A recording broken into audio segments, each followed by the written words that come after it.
Hello বন্ধুরা, সবাই কেমন আছো? আশা করছি সবাই ভালো আছো। আমিও মোটামুটি আছি।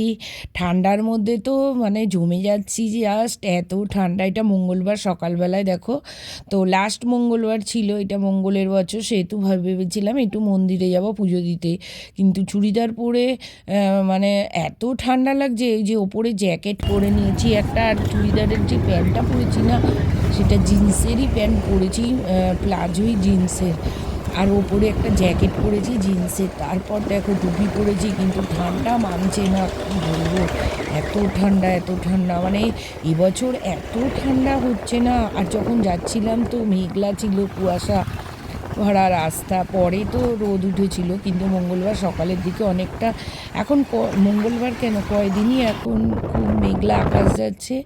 আর তো বেলা হলে তাও একটু রোদ দেখা দেয়, এক এক দিন তাও দেখা দেয় না। এবারে বছরটা এত ঠান্ডা গেল, জানি না কবে এত ঠান্ডা পেয়েছি। এবছর ভীষণ ঠান্ডা, ভীষণ ঠান্ডা, এত ঠান্ডা না, এই যে হাই রোড দিয়ে যাচ্ছি দেখো, রীতিমতো যেন কাঁপছি, মনে হচ্ছে টরটর করে।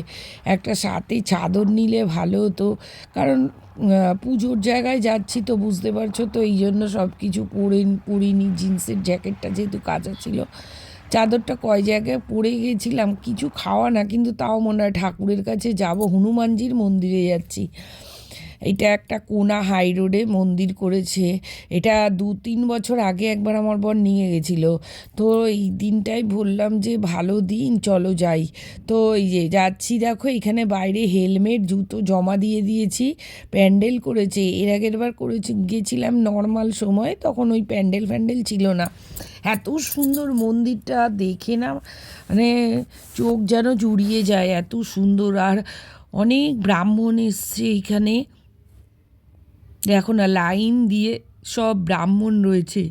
এই যে সবাইকে, এইটা একটা না, কোম্পানির একটা কারখানা আছে বিশাল, স্টিল ফ্যাক্টরি বলে।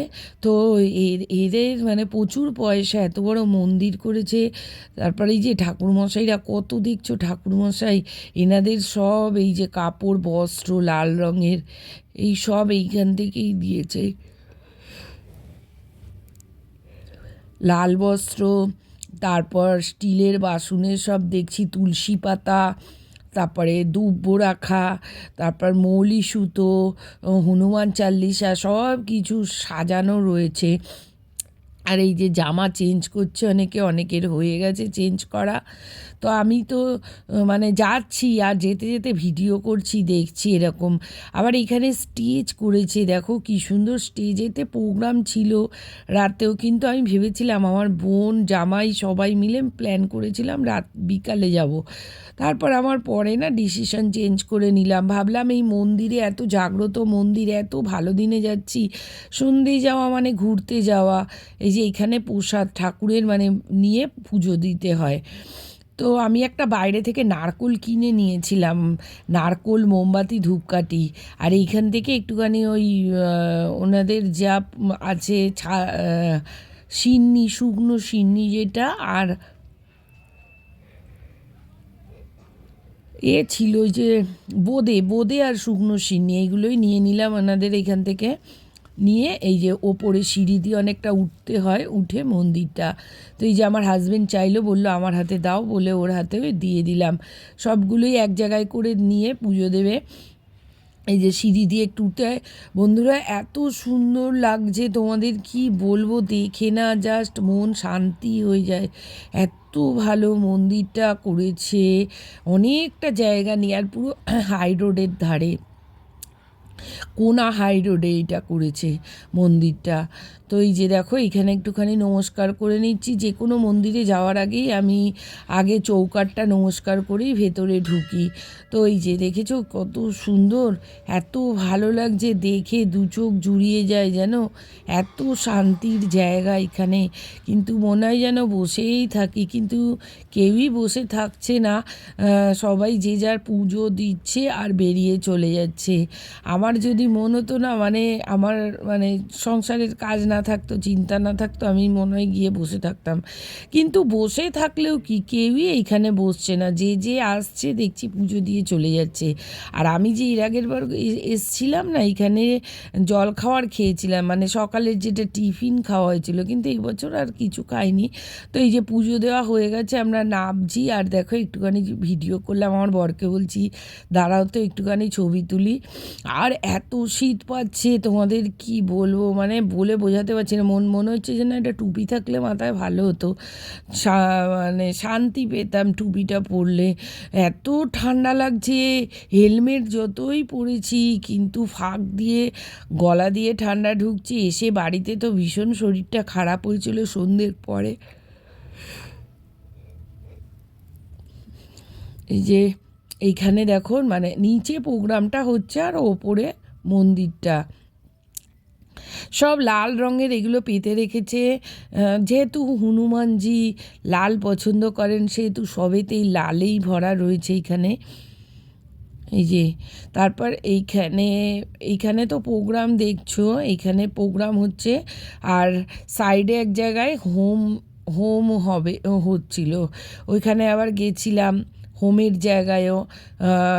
তো এখানে এই যে দেখো হোমটা মানে আগে হয়ে গেছে। তো এইখানে এই যে দেখছো এরকম, তো অনেকে দেখছি নমস্কার করছে, তো আমিও এসে নমস্কার করতে নিয়েছি, আর একজন এসে দিল ঘিটা দেওয়ার জন্য। তো একটুখানি হোমের মধ্যে ঘি দিয়ে দিলাম। দেখো ঘি পড়লে তো আগুন জানোই ধাও ধাও করে জ্বলে ওঠে। তো দিয়ে নিজেকে নিজে না খুব শান্তি লাগছে, খুব শান্তি লাগছে বন্ধুরা। বিশ্বাস করো যে এত ভালো দিনে আমি যে এই যে ঘি আহুতি দিতে পেরেছি, এইটাই আমার কাছে বড় একটা পাওনা। দেখো ভগবানকে তো সেভাবে পাই না, কিন্তু এইটা যে করতে পারলাম, এইটাই মনে করি নিজের কাছে অনেক। ভগবানের আশীর্বাদ না থাকলে এগুলো হয় না। যাওয়ার কথা ছিল সন্ধেবেলায়, কিন্তু গেলাম, দেখো হুট করেই আমার মনে এলো না কিছু না খেয়ে যাব, সন্ধেবেলায় গেলে তো খেয়ে দিয়ে যেতে হবে, তো কিছু না খেয়েই যাওয়া। সত্যি আমার বর না এমনি শোনে গো, যা বলি ও শোনে, সাথে সাথে ও মেনে নিয়েছে, বলছে হ্যাঁ চলো। সকালবেলা এত ঠান্ডায় ও চান করে না, ঠিক ও চান করে নিয়েছে। যে আমি বলেছি মন্দিরে যাওয়ার জন্য চান করতে, সেহেতু ও চানও করে নিয়েছে। হ্যাঁ, ও ভগবানের প্রতি খুব বিশ্বাস, জানি না ভগবানের আশীর্বাদ আছে নিশ্চয়ই। ঠিক মানে জানি না কি এটা সত্যি ঘটনাই, যে ভগবানের আশীর্বাদ না থাকলে আজকে জীবনে এত দূর এগোতে পারি না। আজকে আমার ছেলে একটা ফ্ল্যাট কিনলো, আজকের আমার দুই ছেলেই একটা মানে ভালো জায়গায় আছে। এইটাই তো চাই বলো, আমাদের বাবা মারা আর কি চায় বলো, এর থেকে তো আর ভালো কিছু চাই না। তারপর বাড়ি চলে এসেছি, অনেক বাজার করেছিলাম, এই যে টাটকা একদম চাষিরা নিয়ে এসেছিলো ফুলকপি, এখানে টমেটো আছে, আর জানো কত বাজার, মেথি শাক, এই যে এখানে মেথি শাক, কড়াইশুঁটি, টমেটো, কাঁচা লঙ্কা, অনেক কিছু, মূলও কিনেছি, অনেক কিছু নিয়ে এই যে বাজার ঘরে চলে এসেছি। আর তারপরে এই যে খিচুড়ি রান্না করেছিলাম, খিচুড়ি আর পালং শাকের তরকারি আর পাঁপড় ভাজা, চাটনি, আম কটা দুটো ছিল। কয়দিন ধরে আমের চাটনি করব করে করা হয়নি, তো করে নিলাম। আর এখানে একটা ভাজা মশলা করে নিচ্ছি, যেটা খিচুড়িতে বা অনেক রান্নায় দেওয়া হয়, ধনে, জিরে, ছোটো এলাচ, দারচিনি, শুকনো লঙ্কা, তেজপাতা, সব কিছু, একটু মৌরিও দিয়েছিলাম। তো সব দিয়ে ভেজে নিচ্ছি। ওই কতদিন ধরেই ভাবছি যে মানে ভাজা মশলাটা করব, হয়ে উঠছিল না। তো কালকে যেহেতু খিচুড়িটা করছি লাগবে, ওই জন্য ভাজা মশলাটা করে নিলাম। তো চলো টাটা।